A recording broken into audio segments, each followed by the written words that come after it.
Do you see here? Hi guys and gals. Well, it's Thursday. I hope you're all well. I haven't been walking around here for a while, but you can see that they've been doing some work in the woods. They've been cleaning up and yeah, I mean, doing some forestry work. It's very Swiss actually. They don't let the woods, you know, get messy, so to say. They'll clean them up around here and there quite regularly. So it makes it our forests are actually usually in pretty good health.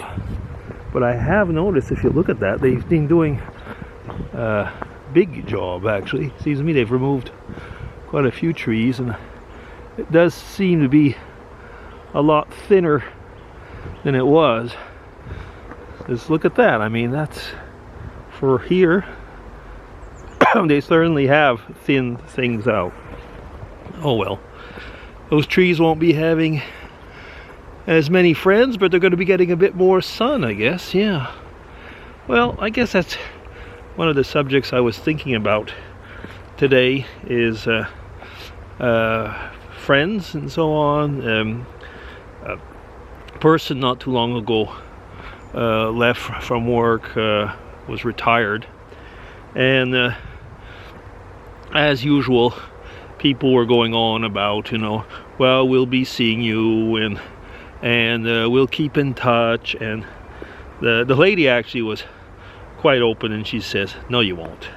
And we were chatting, and she was saying to the people, as a general rule, she said people usually end up being in touch maybe once, twice, and then from one reason or another, you know, things just fall off. And I was thinking, like, you know, that is very true. When you leave a workplace or somebody moves, it's really difficult to keep in touch.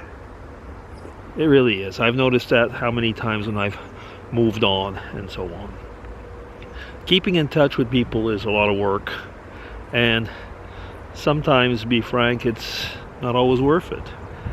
But one thing for sure is that when you have a few good friends, this is kind of messy, when you have a few good friends that are worth it, keeping in touch is worth it, and continuing, you know, to take care of them.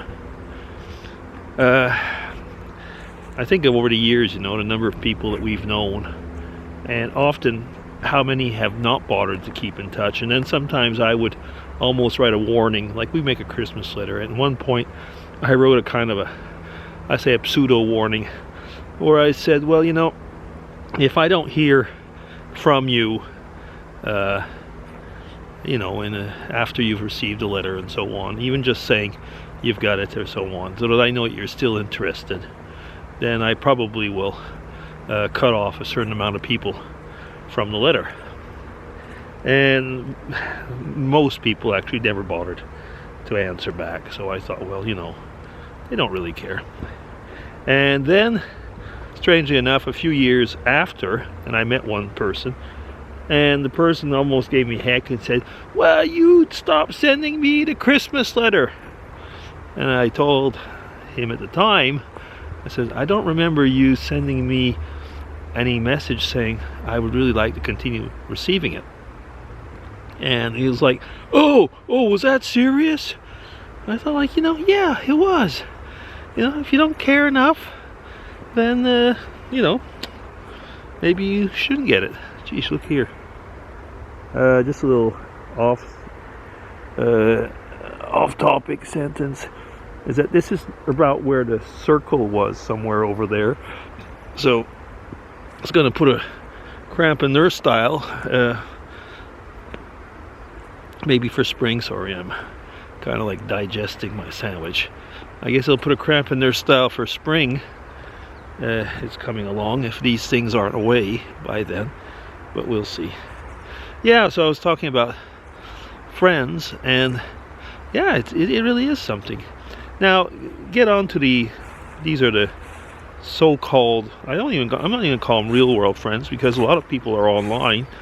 But you know, it's a very similar thing with online.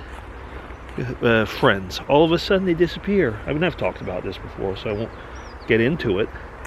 But you know, you do things and you have times together, and all of a sudden people are gone. I have to say that in that respect, I mean, I consider myself very lucky. I've got a few online friends which have really, you know, stayed. One which is really still a best friend, that's Tweet and Cyrene. But I mean others, I mean, like it'd be Andy, Dave Nicholson, and one or two others. They're still around, you know, and we still contact each other in the sense of comments at least. Might be even a Skype every now and then in the year. And you know, with them as well, I mean, at least things have stayed, and it is a blessing. I mean, I can say, you know, like with people, especially like with Irene and her family, I mean, we became real friends. Now you go back to the people that you meet around, you know, where you're living and so on, and it's surprising how quickly, you know, like I say, if there's a move, that you can lose track from people. Now we have moved away and moved, I mean, really left our country, and that of course didn't help things. But keeping, you know, on excuse me, on good terms, even with other friends or here, you know, like I say, it's work.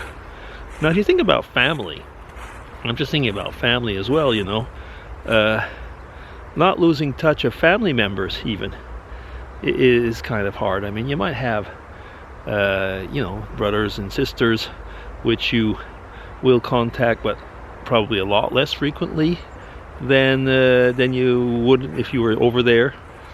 But that you have to work at as well. I mean, I know in today's world many people live just far away from each other, and distances certainly do make a difference and take their toll. Yeah, tell me what you think about it.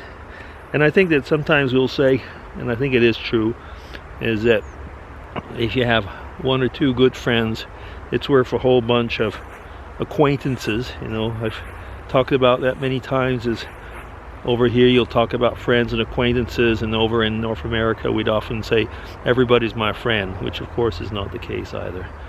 Anyway, how many friends do you still have?